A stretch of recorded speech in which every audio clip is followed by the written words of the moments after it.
देखिएगा। देखो, मैंने आपको बताया था कि आपका जो कोड ऑफ एथिक्स का टॉपिक है, ये अप्रोक्स आपका हर अटेम्प्ट में 4 मार्क्स से 6 मार्क्स तक का कवरेज रखेगा। और बिल्कुल बेसिक क्वेश्चन आता है according to the clauses of professional ethics. अब प्रोफेशनल एथिक्स क्या है बेसिकली? देखो क्या होता है कि अ, जो हम सीए में हैं या जो सीए हैं वो एक प्रोफेशनल फील्ड में वर्क कर रहे हैं, और वो जुड़े हुए हैं आपके members of institute of chartered accountant या कॉस्ट अकाउंटेंट। तो वेदर कॉस्ट अकाउंटेंट और वेदर चार्टर्ड अकाउंटेंट कुछ एथिक्स बनाए गए हैं जिनको हम बोलते हैं प्रोफेशनल एथिक्स। यानी जब आप अपना प्रोफेशनल वर्क एग्जीक्यूट कर रहे हो तो आपको कुछ एथिक्स को क्या करना पड़ेगा, फॉलो करना पड़ेगा, जिनको बेसिकली बताया गया कोड ऑफ प्रोफेशनल एथिक्स। भाई आप अपने क्लाइंट्स को सर्विसेज दे रहे हो, आप किसी दूसरे कस्टमर को सर्विस दे रहे हो, आप अपने कलीग प्रोफेशनल के साथ जुड़े हुए हो, तो उन सब के लिए आपको कुछ एथिक्स को फॉलो करना चाहिए फॉर द पर्पस टू या for the maintaining of the professional. तो देखो ये क्या बोल रहा है कि code stipulate the bindings them to the highest level of care, duty and responsibility to their employer and clients and the public and the fellow professional. यानी ये जो कोड ऑफ एथिक्स बनाए गए हैं, ये बताते हैं कि आपको इनको बहुत प्रॉपर तरीके से क्या करना चाहिए, फॉलो करना चाहिए। आपकी क्या क्या रेस्पॉन्सिबिलिटीज या ड्यूटीज बनती हैं अपने एम्प्लॉयर के अगेंस्ट, अपने क्लाइंट के अगेंस्ट, पब्लिक के अगेंस्ट और फेलो प्रोफेशनल के अगेंस्ट। चलिए, सबसे पहला टॉपिक जिसका 2 बार आपके एग्जाम में क्वेश्चन आया है 2 टाइम्स, जो पुराना सिलेबस है उसके अकॉर्डिंग, कि व्हाट आर दी बेसिक या fundamental principles of the profession. एक कॉस्ट अकाउंटेंट को किन प्रोफेशनल प्रिंसिपल्स को फॉलो करना चाहिए while exercising his professional duty. यानी आप अपनी जो प्रोफेशनल ड्यूटी परफॉर्म करोगे, तो उसको परफॉर्म करते समय आपको कुछ बेसिक प्रिंसिपल्स को क्या करना पड़ेगा, फॉलो करना पड़ेगा। सबसे पहला प्रिंसिपल उन्होंने दिया इंटीग्रिटी का प्रिंसिपल। ठीक है, इंटीग्रिटी का बेसिक मतलब होता है honest in providing the service. Service, एक कॉस्ट अकाउंटेंट को अपनी सर्विसेज प्रोवाइड करने में ऑनेस्ट होना चाहिए, अपने क्लाइंट्स के प्रति क्या होना चाहिए, उसे ऑनेस्ट होना चाहिए। इसे हम बोलते हैं इंटीग्रिटी का प्रिंसिपल। फिर आता है इंडिपेंडेंस या ऑब्जेक्टिविटी। ये क्या बोल रहे हैं कि इसका बेसिक मतलब होता है अनबायस्ड ओपिनियन। एक एक टर्म इनकी मेन याद रखो। ऑब्जेक्टिविटी या इंडिपेंडेंस का मतलब है कि जब भी एक ऑडिटर अपने ऑडिट वर्क को परफॉर्म कर रहा है, अपनी किसी भी प्रकार के वर्क को दे रहा है, तो उसे उस क्लाइंट के लिए अपनी जो ओपिनियन होनी चाहिए वो अनबायस्ड देनी चाहिए। ऐसा नहीं हो कि वो किसी टॉप मैनेजमेंट या एग्जीक्यूटिव लेवल के पर्सन से इन्फ्लुएंस हो जाए और उसकी जो ओपिनियन है वो बायस्ड हो जाए। तो ऑब्जेक्टिविटी का बेसिक मतलब होता है unbiased opinion.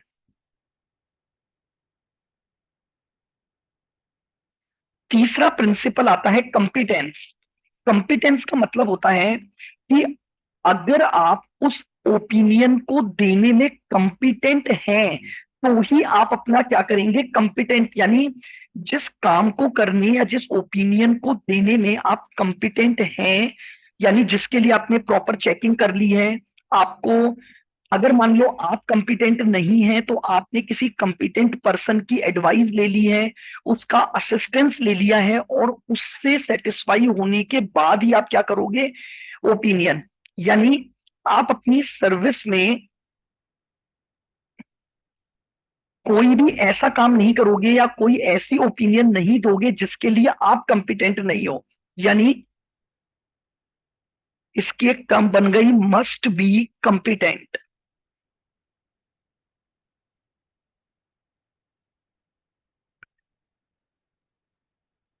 That is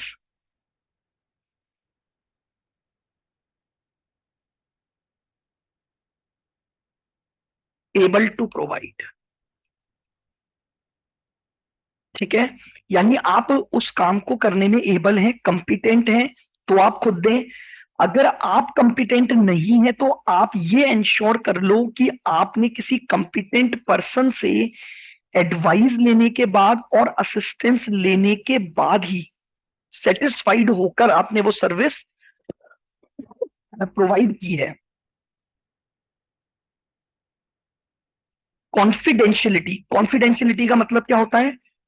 do not disclose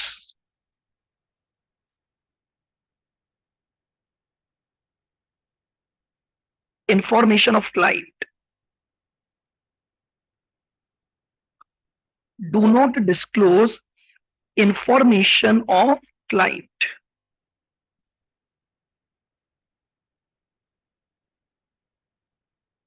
unless required. देखिए सीधी सी बात है, एक ऑडिट कॉस्ट अकाउंटेंट को अपने क्लाइंट की जो भी इंफॉर्मेशन उसे मिली है, यानी जब वो अपना वर्क कर रहा था तो उसे क्लाइंट की कई इंफॉर्मेशन उसने रिसीव की होगी, वो उसे किसी को भी डिस्क्लोज नहीं करेगा जब तक कि उसको डिस्क्लोज करना उसका ड्यूटी ना बन जाए। कोई लीगल मैटर आ गया और अब कोर्ट ने बोला कि आपको डिस्क्लोज करना पड़ेगा, तो बिल्कुल करना पड़ेगा। अदरवाइज आपको क्या करना पड़ेगा, अपने प्रोफेशनल वर्क में कॉन्फिडेंशियलिटी का प्रिंसिपल फॉलो करना पड़ेगा। और लास्ट आती है प्रोफेशनल बिहेवियर, यानी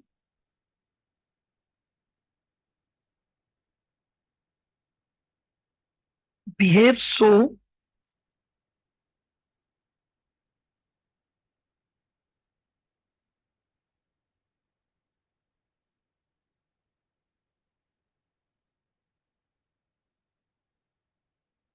we can maintain reputation of profession. भाई देखो सीधी सी बात है, आप एक बहुत, जो कॉस्ट अकाउंटेंट है वो एक बहुत रेपुटेटेड इंस्टीट्यूट से जुड़ा हुआ है, तो ये बोलते हैं कि आपको ये भी ध्यान रखना है कि आप कोई ऐसा बिहेवियर या कोई ऐसा काम मत करो जिससे कि पूरे प्रोफेशन पर दाग लग जाए। जैसे नहीं होता कई बार कि मान लो अभी अखबारों में कई बार आता है कि भाई इस सीए ने ये काम कर दिया, तो अब वो वहां एक टर्म आ गई कि आपके बिहेवियर की वजह से पूरे सीए प्रोफेशन पर क्या हो गया, उसकी रेपुटेशन पर दाग लग गया कि यार नहीं, सीए का तो काम ही ऐसा है, वो तो ऐसे घपला करते हैं या सो ऑन। तो उसी तरीके से ये बोलते हैं कि एक कॉस्ट अकाउंटेंट को भी अपने प्रोफेशनल बिहेवियर को मेंटेन करके रखना चाहिए, ताकि आपका जो प्रोफेशन है उसकी जो रेपुटेशन है वो रेपुटेशन उसकी बनी रहे। तो ये 5 प्रिंसिपल आपको दिए गए, इंटीग्रिटी, ऑब्जेक्टिविटी, कंपिटेंस, कॉन्फिडेंशियलिटी और प्रोफेशनल बिहेवियर।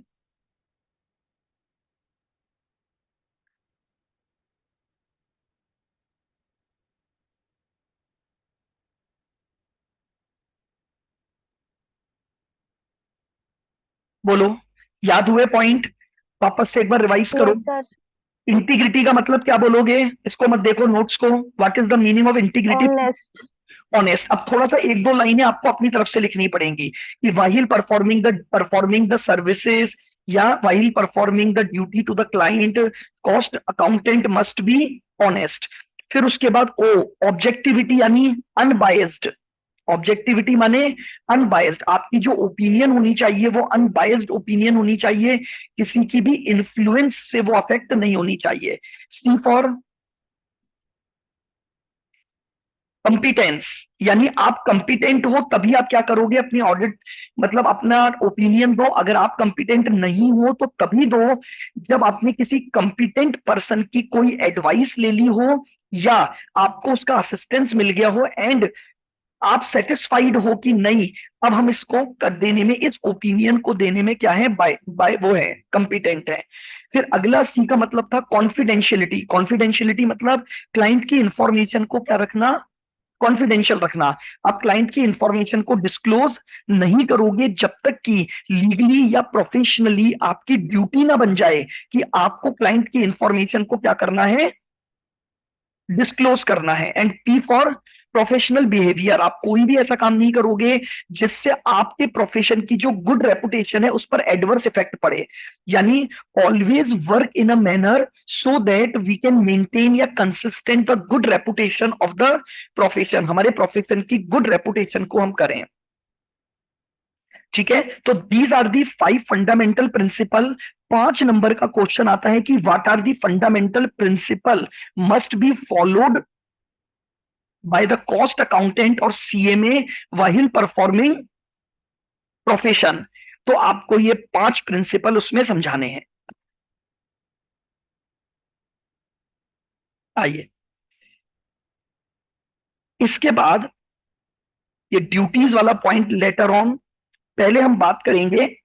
अब जो प्रोफेशनल एथिक्स बनाए गए हमारे, भाई उसने लिख तो दिया इन प्रिंसिपल को फॉलो करना है और आपको इन प्रिंसिपल के साथ साथ ये काम करना है।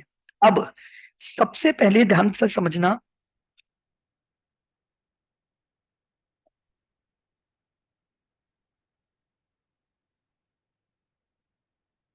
अब कुछ ऐसे पॉइंट बताए गए प्रोफेशनल एथिक्स में कि अगर आप इनको पूरा नहीं करते हो या इनको वॉयलेट करते हो तो उसे क्या माना जाएगा, मिसकंडक्ट माना जाएगा, कि आपने अपने प्रोफेशनल वर्क को प्रॉपरली एग्जीक्यूट नहीं किया, उसे हम बोलते हैं प्रोफेशनल मिसकंडक्ट। देखो ये क्या बोल रहा है, सबसे पहले एक चीज, ऑब्जेक्टिव में क्वेश्चन आते हैं स्केड्यूल्स पर बेस्ड भी। स्केड्यूल पर बेस्ड कैसे आएंगे, ध्यान से सुनना।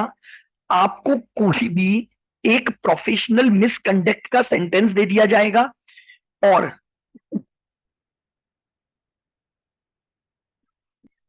दो तरीके से क्वेश्चन पूछेगा। एक तो ये कि ये कौन से स्केड्यूल में आता है, या फिर स्केड्यूल का नाम ऊपर देकर ये पूछेगा कि भाई which of the following professional mis, मतलब deemed to be the guilty of professional misconduct as per part 1 of schedule 1। तो दो तरीके से इसके ऑब्जेक्टिव क्वेश्चन बनते हैं और केस स्टडी बनती है। सबसे पहला, अब आपको केवल है ना मेन पॉइंट्स ध्यान रखने ताकि आप लिख पाओ और केस स्टडी को समझ पाओ। अलाउ, सबसे पहले हम बात कर रहे हैं फर्स्ट शेड्यूल पार्ट 1 पर। Allow to use his name, यानी कोई भी कॉस्ट अकाउंटेंट किसी भी ऐसे पर्सन को जो कि या तो खुद कॉस्ट अकाउंटेंट नहीं है या उसके साथ पार्टनरशिप में नहीं है या उसके द्वारा उसे अपॉइंट नहीं किया गया, उसको अपना नाम यूज करने की इजाजत नहीं दे सकता। यानी मिसकंडक्ट माना जाएगा, ये हम क्या बात कर रहे हैं, माना जाएगा misconduct.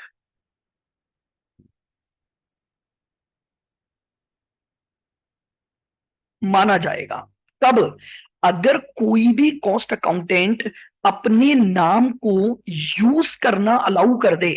What does it mean, तो रूल क्या बना कि अगर कोई भी कॉस्ट अकाउंटेंट किसी भी ऐसे पर्सन को जो कि न तो प्रैक्टिस में है, कॉस्ट अकाउंटेंट है, ना ही उसके साथ पार्टनरशिप में है और ना ही उसके द्वारा उसे एम्प्लॉय या अपॉइंट किया गया है, अपने नाम को यूज करने की इजाजत नहीं दे सकता, परमिशन नहीं दे सकता। अगर वो उसको अलाउ करता है तो ये माना जाएगा कि वो cost accountant guilty of professional misconduct है। अच्छा, एक चीज और ध्यान रखेंगे, ये फर्स्ट स्केड्यूल पार्ट 1 उन पर लगता है जो कॉस्ट अकाउंटेंट इन प्रैक्टिस हैं, इन प्रैक्टिस वालों पर लगता है ये। अंडरलाइन कर लो, हाईलाइट कर लो, ये जो पार्ट 1 है ये किस पर लगेगा, जो इन प्रैक्टिस है। बोलो, क्लियर रूल 1। Yes sir.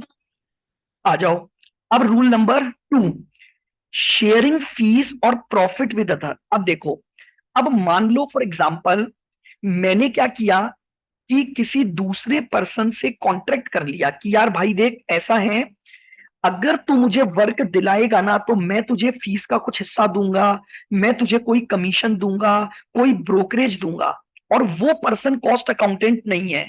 तो यानी बेसिकली ये बोल रहे हैं कि अगर कोई भी कॉस्ट अकाउंटेंट बिजनेस को पाने के लिए ये एग्री करता है कि यार तुम मुझे बिजनेस दिलाओ, मैं तुम्हें प्रॉफिट का कुछ हिस्सा दे दूंगा, मेरे को जो फीस मिलेगी उसमें से मैं इतना परसेंट तुम्हें दे दूंगा, कमीशन के रूप में तुम्हें दे दूंगा, नहीं दे सकता जब तक कि वो दूसरा व्यक्ति खुद ही कॉस्ट अकाउंटेंट ना हो या पार्टनर ना हो। अब ये तो अलाउड है। जैसे मान लो फॉर एग्जाम्पल मैं सीए हूं, मेरे पास एक ऑडिट वर्क आया,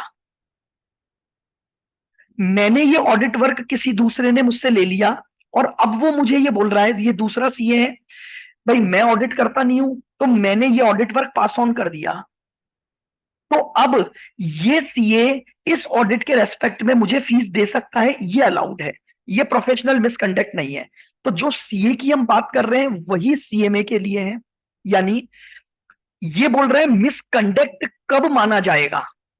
ठीक है, मैं ये पढ़ा रहा हूं, कब मिसकंडक्ट में आओगे। तो अगर कोई भी कॉस्ट अकाउंटेंट किसी भी प्रकार से ये एग्री करता है कि यार तुम मुझे बिजनेस दिलाओ, मैं तुम्हें बदले में क्या दे दूंगा, प्रॉफिट का हिस्सा दे दूंगा, फीस में कुछ शेयरिंग दे दूंगा, कोई कमीशन या ब्रोकरेज दे दूंगा, लेकिन वो जो दूसरा पर्सन है ना, वो खुद कॉस्ट अकाउंटेंट नहीं है, या फिर वो मेरा पार्टनर नहीं है, या कोई legal representative of the partner नहीं है, तो मैं ऐसा काम नहीं कर सकता। मैं फीस की शेयरिंग या कमीशन बेसिस पर बिजनेस अर्न नहीं, बिजनेस को नहीं ला सकता, ये प्रोफेशनल मिसकंडक्ट में आएगा। तो ये दूसरा पॉइंट है, नॉट अलाउड वाला। टू obtain बिजनेस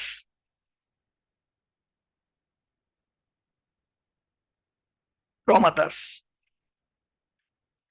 पहला हो गया अपने नाम का यूज करने नहीं दे सकता, दूसरा हो गया अपनी फीस को किसी दूसरे के साथ जो कि खुद प्रैक्टिसिंग नहीं है शेयर नहीं कर सकता। वापस से, फर्स्ट स्केड्यूल पार्ट वन केवल और केवल उन कॉस्ट अकाउंटेंट के लिए एप्लीकेबल है जो प्रैक्टिस में है। प्रैक्टिस करते समय आप अपने नाम को किसी दूसरे को यूज करना अलाउ नहीं करोगे। दूसरा, आप कोई भी ऐसा बिजनेस ओब्टेन नहीं करोगे जिसमें आप फीस की शेयरिंग करो किसी दूसरे व्यक्ति के साथ जो कि खुद प्रैक्टिसिंग कॉस्ट अकाउंटेंट नहीं है। अब जो रूल देने पर लागू है ना, वही रूल एक्सेप्ट करने पर भी लागू है। What does it mean? मैं किसी भी दूसरे पर्सन से अगर किसी भी प्रकार की फीस को लेने के लिए एग्री करता हूं जो कि इंस्टीट्यूट का मेंबर नहीं है, जैसे देखो, एक सीए ने दूसरे सीए से फीस ली ऑडिट वर्क के लिए, या एक कॉस्ट अकाउंटेंट ने दूसरे कॉस्ट अकाउंटेंट से ली, वो अलाउड है। लेकिन आप किसी भी दूसरे पर्सन से जो कि खुद इंस्टीट्यूट का मेंबर नहीं है, उससे किसी भी प्रकार का प्रॉफिट, फीस, कमीशन नहीं शेयर कर सकते। जैसे मान लो फॉर एग्जांपल आपको कोई वर्क मिला, कोई एक रिपोर्ट सबमिट करनी है, समझना, उस पर्सन ने आपको क्या बोला कि यार तुम इस रिपोर्ट को ऐसे ऐसे बना दो और मैं तुम्हें इतना कमीशन दे दूंगा। तो आप क्या कर रहे हो, अपने प्रोफेशनल वर्क को मिसकंडक्ट में ले आओगे कि भाई आप एक ऐसे पर्सन से कोई कमीशन या फीस ले रहे हो जो मेंबर नहीं है। हाँ, अगर वो मेंबर है और वो अपना वर्क आपको दे रहा है तो देन इट इज अलाउड। ये तो होता ही है कि भाई आज मैं सीए हूं, मेरे को कोई वर्क नहीं मिल रहा, एक दूसरे बड़े सीए ने ये बोला कि यार तुम मेरे लिए ये काम कर दो, जो फीस आएगी उसमें 40% तुम ले लेना, वो अलाउड है। क्योंकि वहां मैं एग्रीमेंट किससे कर रहा हूं लेने का, जो खुद एक मेंबर ऑफ द इंस्टीट्यूट है। बट उसके अलावा मैं किसी भी पर्सन से किसी भी प्रकार की फीस, कमीशन, प्रॉफिट, ब्रोकरेज लेकर काम नहीं कर सकता। तो ये मेरे पास तीसरा पॉइंट बनेगा। सर हाँ जी बोलो। सर ये जो सेकंड वाला पॉइंट है, हाँ, इसमें कॉस्ट अकाउंटेंट इन प्रैक्टिस नहीं है और नॉर्मल मेंबर है, उससे भी नहीं कर सकते शेयर। मतलब नॉर्मल मेंबर तो है ऐसा कैसे हो इंस्टीट्यूट सकता का। है? मेंबर मेंबर हो गया तो मतलब समझा नहीं मैं, वापस बोलो। जैसे थर्ड पॉइंट में है ना, यहाँ पे कॉस्ट अकाउंटेंट इन प्रैक्टिस नहीं, और सेकंड वाले पॉइंट में कॉस्ट अकाउंटेंट इन प्रैक्टिस है। हाँ भाई, इसमें तो एक्चुअली वो में प्रॉब्लम ये है ना, समझो। यहाँ पर इसलिए हो रहा है क्योंकि यहाँ पर आप फीस या प्रॉफिट शेयर कर रहे हो, तो ये तो तभी मिलेगी ना जब आप प्रैक्टिस में होगे, अदरवाइज आपको फीस कैसे मिलेगी? भाई हाँ दो सर चीजें हो ठीक है। गई, समझ रहे हो? एक, आप शेयर कर रहे हो तो आपको प्रैक्टिस में होना, हाँ, तो आप दे ही नहीं सकते ना किसी, जब तक दूसरे को भाई आप समझो, आप फीस कैसे शेयर करोगे, किसके साथ शेयर करोगे आप? जो खुद प्रैक्टिस कर रहे हैं। उसी के साथ कर सकते हो। हम्म। अब ये बोल रहे हैं कि अगर आपने, या फिर आपका कोई पार्टनर हो उसके साथ कर सकते हो, या फिर अगर पार्टनर की डेथ हो गई तो उसके लीगल रिप्रेजेंटेटिव के साथ कर सकते हो। लेकिन अब आपने क्या किया, किसी भी दूसरे पर्सन को आप फीस दे रहे हो। अब दूसरा पर्सन कौन होगा? जैसे फॉर एग्जाम्पल मैंने क्या किया कि समझना, मान लो आप और मैं हैं, ठीक है? अब मैं तो हूं प्रैक्टिस में, और आप भी मान लो कॉस्ट अकाउंटेंट हो, और आप क्या कर रहे हो, लेकिन एक कंपनी में जॉब कर रहे हो आप। तो अब मैंने आपको क्या बोला कि यार तुम इस कंपनी में जॉब कर रही हो तनीषा, तो तुम मुझे क्या करना, तुम मुझे वहां से वर्क लाके दे देना, मैं तुम्हें क्या नहीं करूंगा, ठीक है? तो अब इन्होंने बोला कि आप, ये चीज तो वैसे ही आगे आ जाएगी, अभी देखना आप, ये तो हर जगह आएगी। यहां जो पॉइंट इन्होंने लिया कि अगर प्रैक्टिस में नहीं है उसके अलावा आप किसी से भी शेयर नहीं कर सकते। अब you are not in practice, yes sir. आप जॉब में हो ना। हाँ। अब आपको अगर मैं देता हूं, हो तो आप मेंबर ही, हाँ। लेकिन आप जॉब में हो, आप प्रैक्टिस में नहीं हो। तो इन्होंने क्लियर बहुत यूज किया, वरना पता है क्या होगा, जितने भी जॉब करने वाले हैं ना, वो प्रैक्टिसिंग वालों का अगर किसी का भी होगा तो वो उसको ला ला के दे देंगे। हाँ सर। आप समझ रहे हो ना? जैसे मान लो इसको सीए पर लेकर देखो आप, मान लो एक सीए की बात पर तो मैनेजमेंट विश्वास करेगा ही ना। हाँ। अब मान लो कोई, आप सीए हो, आप जॉब में हो, तो मैंने आपके साथ एक कॉन्ट्रैक्ट कर लिया कि यार तुम इस कंपनी का काम मुझे ला कर देना, इसके लीगल मैटर तुम उनको बोलो कि यार इसी सीए को दो, और मैं तुम्हें बदले में दूंगा, तो वो अलाउड ही नहीं है, भले ही आप मेंबर हो, हाँ सर। उससे उससे कोई मतलब नहीं है। अब चलो अपन ने दूसरा केस लेते हैं। अब मान लो आप मेंबर नहीं हो, आप कोई एक नॉर्मल पर्सन हो, ठीक है, लेकिन आपकी उस कंपनी में बहुत अच्छी वर्थ है, आपकी बात कोई टालता नहीं है। अब आपने और मैंने कॉन्ट्रैक्ट कर लिया तो वो भी अलाउड नहीं है, वो भी प्रोफेशनल मिसकंडक्ट में आएगा। ठीक है। क्लियर बिल्कुल? यानी रूल ये है, हाँ सर। मैं अपनी फीस या प्रॉफिट को शेयर कर सकता हूं।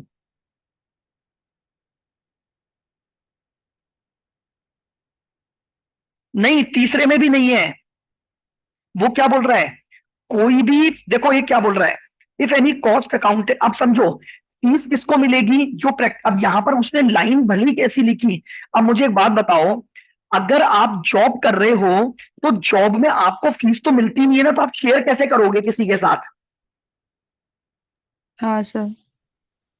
मेहुल, आया समझ में? पॉइंट एक ही है, पॉइंट, अब वो लिखने का इनका तरीका बस चेंज हो गया। लेकिन आप खुद सोचो, जैसे मेहुल आप ये मान लो, आप एक जॉब में हो, अब मैं आपको काम कैसे दे सकता हूं करने के लिए? आपके पास तो वैसे भी साइनिंग पावर नहीं होगी। तो अल्टीमेटली उसने लिखा लाइन वही है, बट उसका जो मीनिंग है ना इन दोनों पॉइंट का, वो ये है कि आप अगर प्रैक्टिसिंग कॉस्ट अकाउंटेंट हो तो न तो आप प्रोफेशनल वर्क को पाने के लिए किसी को फीस दे सकते हो या प्रॉफिट दे सकते हो, और न ही आप किसी और से क्या ले सकते हो, मतलब न तो देना अलाउड है न लेना अलाउड है। ये केवल तभी पॉसिबल है जब दूसरा वाला कंपिटेंट पर्सन होना चाहिए, यानी सीए में कॉस्ट अकाउंटेंट होना चाहिए, तभी होगा। क्लियर दोनों पॉइंट? Yes sir. अब एंटरिंग इनटू पार्टनरशिप, अगला रूल इन्होंने दिया, पार्टनरशिप में आना। तो ये बोल रहे हैं कि if any cost accountant enter into a partnership with any person other then a cost accountant in practice, आप अगर प्रैक्टिसिंग फर्म बना रहे हो तो जो पार्टनर है वो क्या होना चाहिए। अब देखो, इस प्रोफेशनल मिसकंडक्ट को बहुत बार तोड़ा भी जाता है प्रैक्टिकली अगर देखा जाए तो। ना मेहुल, इंस्टीट्यूट की गाइडलाइन के अकॉर्डिंग होना चाहिए, बट रियल लाइफ में ये गाइडलाइन जनरली पूरी नहीं होती है entering into the partnership. But rule बिल्कुल यही है, अगर आप जो कि एक कॉस्ट अकाउंटेंट हो, वो किसी भी दूसरे पर्सन के साथ अगर पार्टनरशिप में आ रहा है। अब बात यहां पर क्या थी, इसको लिखते समय, बनाते समय इनका ऑब्जेक्ट था कि अगर आप प्रैक्टिसिंग का कोई भी काम करते हो, यानी कोई भी कॉस्ट अकाउंटेंट का काम इन अ पार्टनरशिप फर्म करते हो, ध्यान से सुनना, तो वो दूसरे कॉस्ट अकाउंटेंट के साथ ही होगा। अब मैं इसका आपको एक बेस्ट एग्जांपल देता हूं। मैं सीए हूं, मैं प्रैक्टिसिंग हूं, ठीक है।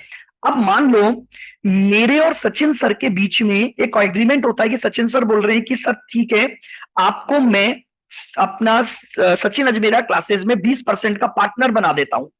समझना, तो क्या मैं इस पार्टनरशिप में आ सकता हूं या नहीं आ सकता, बताओ।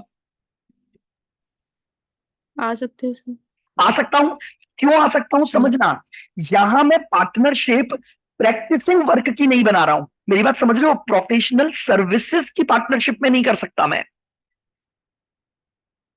मान लो, अब इसको, इसी चीज को दूसरे से समझना।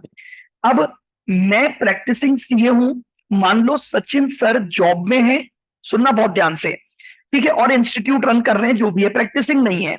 अब मैं उनके साथ ऐसी पार्टनरशिप फर्म नहीं बना सकता कि हम दोनों मिलकर प्रैक्टिसिंग का काम करेंगे, ये अलाउड नहीं है। रूल ये था।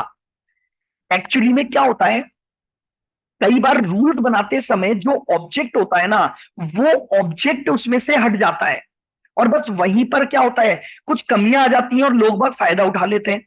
हालांकि देखो प्रॉब्लम क्या थी, उनका कहने का मतलब था, एक कॉस्ट अकाउंटेंट जो प्रैक्टिस में है, वो अपने उस प्रोफेशनल सर्विसेज को एग्जीक्यूट करने के लिए, यानी प्रैक्टिसिंग की जो सर्विस होती है, उसके लिए पार्टनरशिप में एंटर नहीं कर सकता जब तक कि दूसरा पर्सन भी कॉस्ट अकाउंटेंट ना हो। लेकिन अब अगर वो कॉस्ट अकाउंटेंट नहीं है, मैं टीचिंग से रिलेटेड पार्टनरशिप में आ रहा हूं, तो वहां क्या दिक्कत है, मैं आ सकता हूं बिल्कुल। वो थोड़ी मेरा प्रोफेशनल मिसकंडक्ट माना जाएगा। बोलो, आ रही है मेरी बात समझ में, कौन सी पार्टनरशिप नहीं कर सकते, कौन सी कर सकते हैं। Yes sir. इनका बनाने का जो ऑब्जेक्ट था ना, वो सिर्फ इतना सा था कि आप प्रोफेशनल वर्क की जो पार्टनरशिप करते हो ना, उसमें पार्टनरशिप ऐसे ही पर्सन के साथ करोगे जो खुद क्या होगा, कॉस्ट अकाउंटेंट इन प्रैक्टिस होगा। बाकी तो करो ना, ऐसे पार्टनरशिप करने से मना थोड़ी है।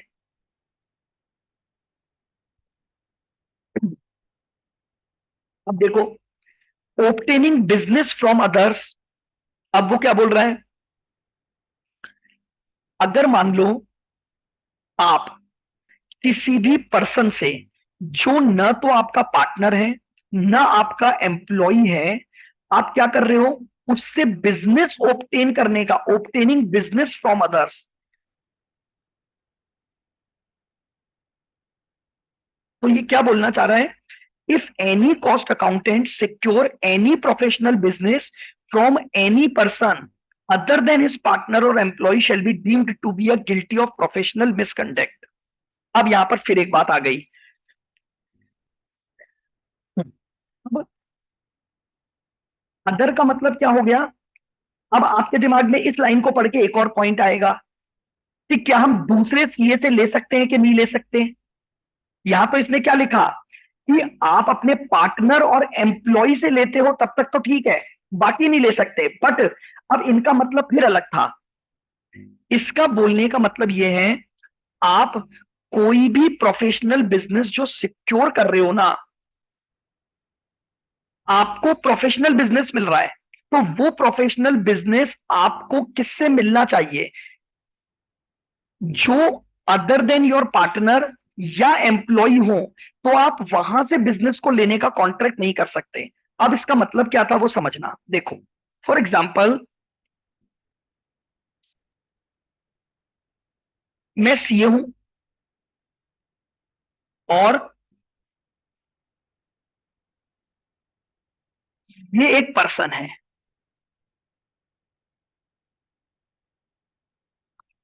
ठीक है। अब ये पर्सन मेरे पास आया कि यार मैं आपको बिजनेस दूंगा,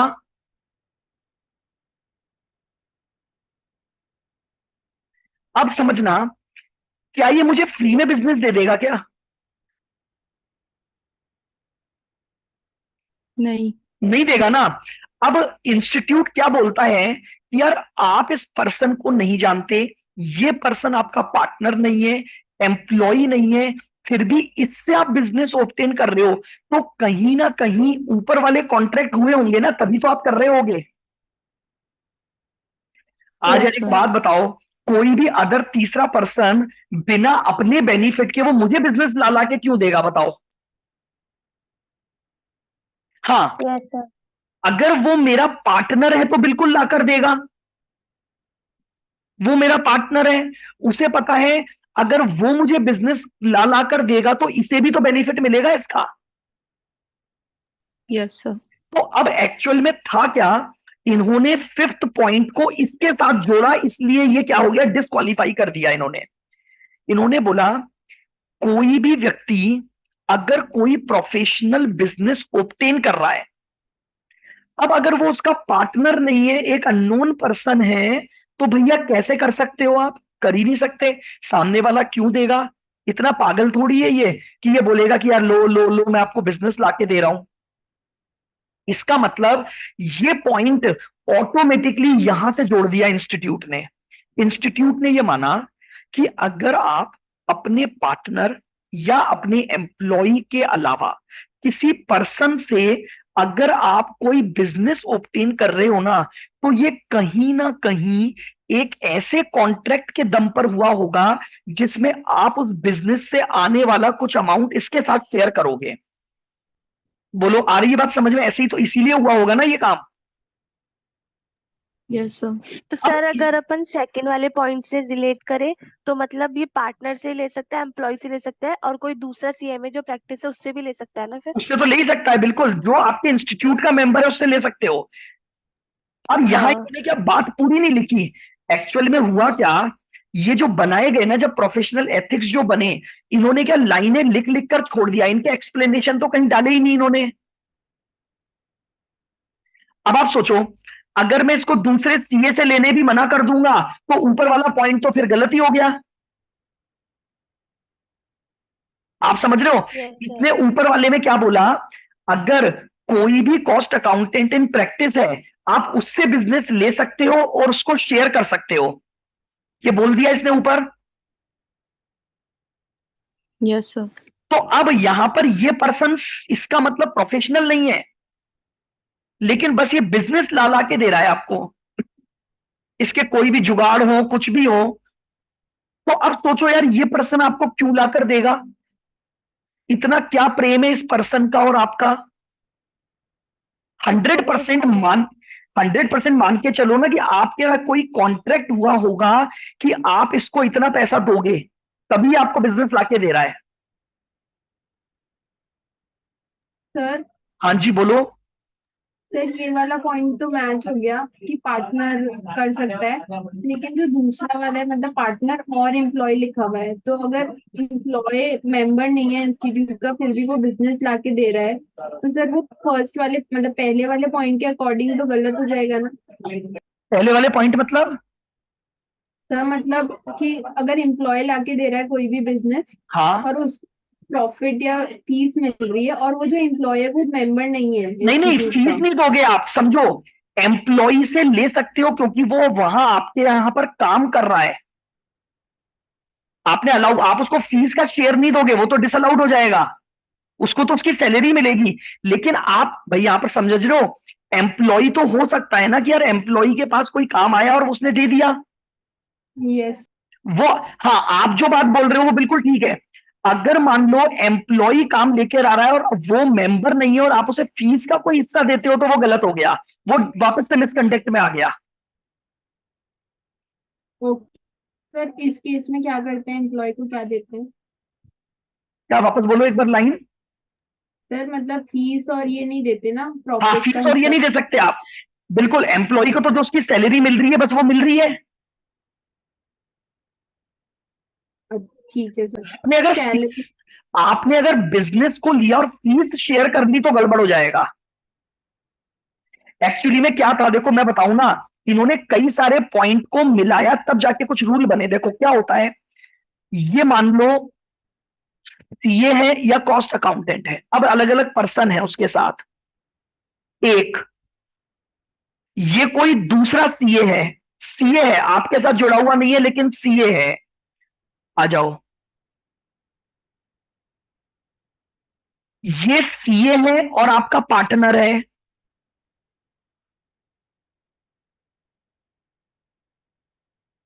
ये सीए है लेकिन जॉब में है।